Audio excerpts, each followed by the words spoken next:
I'm Susan. I'm 71 years old. If this video found its way onto your screen today, then maybe it was meant to. Maybe there is something in this story your heart needs to hear right now, because some messages do not arrive by accident, and everything happens for a reason. The day my son left me at that nursing home, the engine of his car was still running. That is the detail I cannot forget. Not his face, not the paperwork, not even the way his wife kept staring straight ahead like I was roadkill she didn't want to acknowledge. No. What stayed with me was that engine, still running, as if even 30 extra seconds beside me was too expensive. He told me it was temporary. That word, temporary. People use that word when they want your cooperation without your resistance. Temporary is what you call something cruel when you still need the victim to walk in on her own. He kissed my cheek, but not really. His lips barely touched my skin. Then he said, "Just until we sort a few things out, Mom." A few things. I remember standing there with one suitcase in my hand, staring at the automatic doors closing behind him, and thinking something I did not fully understand yet. If this was temporary, why had he already taken my house keys? Why had his wife packed my things instead of letting me do it? And why, the night before, had I heard them whispering in the kitchen when they thought I was asleep? I was not sick. I was not confused. I was not dying. I still cook every meal, still clean, still drive, still balance an account, still spot a fake silver tray from 10 feet away. I had built a small online resale business years ago from thrift store finds and dusty estate sale leftovers. I knew value. I knew when something had been underestimated. And standing there in that hallway, with disinfectant in the air and pity in the eyes of strangers, I realized the ugliest truth of my life. My son had not brought me there because I was helpless. He brought me there because I was in the way. And I need you to hear this part carefully, because this is where my real life started. The worst thing my son ever did to me was not leaving me there. It was underestimating the woman he left behind. I raised Christopher alone after my husband Robert died. Christopher was 8 years old, small enough to still reach for my hand in public, old enough to understand that his father was not coming home. At the funeral, he looked up at me with that raw, terrified face children make when the world stops being safe, and I made a vow right there in black heels that pinched my feet all afternoon.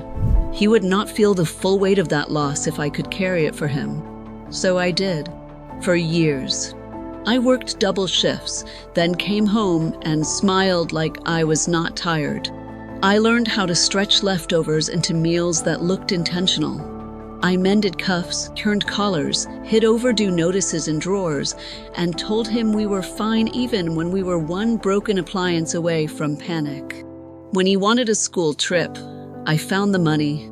When he wanted college, I found more. When he said he was in love, I welcomed the girl with open arms, even though something in me went cold the first time she walked through my front door and looked around my house like she was pricing it. Her name was Danielle, and she had one of those polished smiles that never reached her eyes. She was always sweet enough to avoid criticism and distant enough to avoid intimacy. The kind of woman who called me Miss Susan for 3 years because Mom would have implied a connection she did not feel. After Robert died, I never stopped learning. That was my private rebellion against age. While other women my age said the world was changing too fast, I took computer classes at the community center. I learned how to list items online, edit photos, compare markets, answer buyers, spot trends. I sold vintage brooches, tea sets, costume jewelry, old tools, military buttons, forgotten objects with stories still clinging to them. It was never a fortune, but it was mine. Mine. That matters more than people admit. Then Christopher got married, had debts he did not fully confess, and little by little the tone changed. You shouldn't be living alone. The stairs aren't safe. You forget things sometimes. I did not forget things. I remembered too much. I remembered the bank envelope I accidentally saw with his final notice. I remembered Danielle asking suspiciously careful questions about whether my house was paid off. I remembered her once saying, with a laugh too light to be innocent, "At least one day this place will stay in the family." I should have heard the warning then. I did not. I heard it later, in the nursing home, through a half-open office door on my second evening there. A staff member was on the phone confirming that my son had requested the long-term package. Long-term, not temporary. Long-term. I stood so still my knees nearly buckled. My own son had arranged this before he ever told me I was coming. That night I did not cry. Crying would have relieved him, even in absentia. Crying would have made me the broken version of me they wanted to believe in. Instead, I lay in a narrow bed and stared at the ceiling while the woman in the next bed watched me from the dark. Her name was Rachel, 74, sharp eyes, thin wrists, voice like sandpaper. "You heard something," she said. I looked over. "Enough," I told her. She nodded slowly, like someone recognizing a language she already knew. "Then do yourself a favor," she said. "Don't fall apart where they left you. People like that count on the collapse." That was the first useful thing anyone had said to me since I arrived. The next morning, I asked for a tablet. The nurse blinked like I had requested a motorcycle. 2 days later, I had an old donated one that froze every 15 minutes, but it worked well enough. I checked my accounts. $312. That was everything I had immediate access to. My savings had been temporarily consolidated by Christopher to help manage my expenses. That phrase alone told me Danielle had written the email. I looked at that number for a long time. $312 after a lifetime of work, sacrifice, and carefulness. Some women would have taken that as proof life was over. I took it as seed money. I bought 3 small items from a local online auction. A sterling compact with a dented hinge, a carved wooden box mislisted as junk, and a set of vintage restaurant matchbooks that looked worthless to anyone without imagination. I cleaned them in the facility bathroom sink with cotton swabs and hand soap. Rachel watched me without asking questions for 2 full days. On the 3rd, 1 item sold. $47. Not much, but that is not what mattered. What mattered was that money had moved because of me. Not out of pity, not out of inheritance. Because I had skill, I reinvested. Then I reinvested again. I started waking up before breakfast to catch estate listings the moment they posted. I taught myself current pricing trends. I learned which categories were overheated, which were quietly profitable, which items were so ugly they scared away amateurs and made room for experts. I hid my progress because secrecy was power now. Rachel became my first ally by accident. One afternoon, she handed me a tangled pouch of costume jewelry her daughter had left behind months earlier. "See if there's anything in there that isn't trash," she said. There was. Not in resale value at first. Impossibility. I sold 2 pieces, repaired 1, bundled the rest, and turned her forgotten pouch into $186. She stared at the number on the screen like I had performed a magic trick. "Do mine again," she said. That was how it started. Quietly.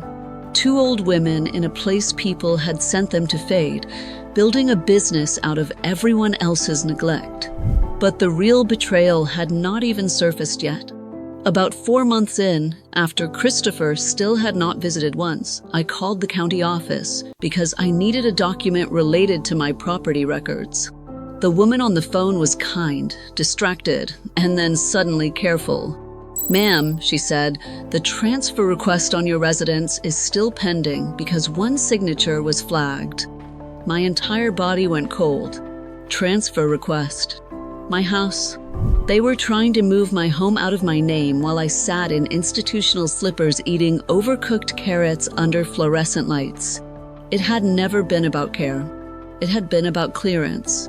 Remove the mother. Empty the house. Call it concern. Sell the asset. I asked for copies. My voice stayed calm in a way that scared even me. When the papers arrived, I saw it plainly. Christopher's signature, Danielle's contact information, and a badly forged version of mine that looked like it had been traced by someone who had only ever seen my handwriting on birthday cards. That night was the only night I let myself shake. Rachel sat beside me while I held the pages. "There it is," she said. "The second knife." She was right. Being abandoned was one wound. Being erased financially while I was still alive was another. But that second wound did something the first one had not. It removed every last thread of guilt I still had. I stopped wondering if Christopher was stressed. I stopped wondering if Danielle had pressured him. I stopped asking whether there had been some misunderstanding. There had been no misunderstanding. There had been a plan. So I made one of my own. I contacted legal aid first, then an elder law attorney who agreed to speak after hearing enough of the facts. We froze the transfer. We documented everything. I changed my beneficiary instructions, rewrote my will, separated what little remained under my control, and said nothing to my son. Meanwhile, the business kept growing. What began as thrift and flipping became strategy. I moved into estate liquidation lots, undervalued collectibles, niche kitchenware, small antique desk items, and neglected vintage jewelry. Rachel became my partner in everything except typing. She had an eye for linens and old handbags. I had the market sense. Together we built something sharper than either of us had alone. 10 months after I arrived at that place with one suitcase, the balance across my accounts and inventory had crossed $300,000. By the end of the second year, with one legal settlement added after the attempted property fraud collapsed, we were past $1.3 million. Then Christopher called, not to apologize properly, not to ask what he had done to me, to feel around the edges of my life and find out how much access remained. His voice was softer than I remembered, but softness is not remorse. Sometimes it is just strategy wearing cashmere. He said he had made mistakes. He said Danielle had influenced things. He said he had been under pressure. Then he asked if we could meet and talk about the future like family. Family, that word again, used not as truth, but as leverage. I agreed to let him come. Not because I was tempted, because I wanted him to see what survival looked like when it belonged to the person he buried too early. He arrived at my new flat in a press shirt and expensive shoes I suspected were bought on credit. He had flowers in one hand and regret arranged all over his face. Rachel opened the door and let him in without a smile. He looked older, smaller somehow. Shame does that when it finally lands. We sat in my living room, the one paid for without him, and he started talking before he was fully seated. Danielle had left him. The debt was worse than I knew. The house sale they had counted on never happened. There had been lawyers, fees, humiliation. He said he had been stupid, weak, manipulated. Then he looked around my apartment, at the view, at the furniture, at the calm, and his eyes sharpened in a way he probably did not realize I would catch. There it was. Not grief. Inventory. He was measuring my life, estimating it, wondering how much of it might still become his. So I let him talk until he ran out of excuses. Then I slid a folder across the table.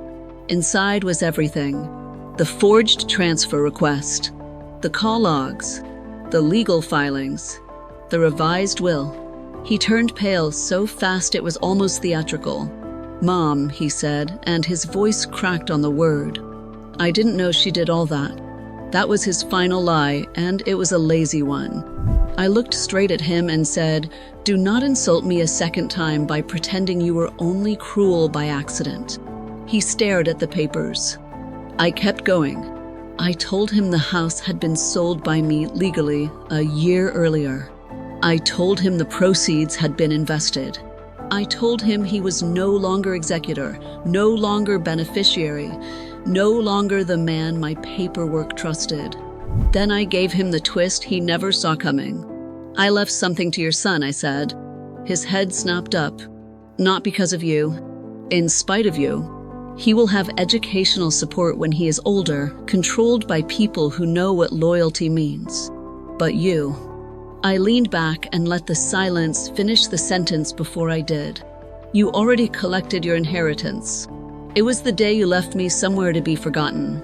You inherited my absence." He cried then. Real tears, I think. But tears are not repair. They are only evidence that consequence has arrived. He asked if there was any way back. I told him the truth. There is no way back to a house you burned down yourself.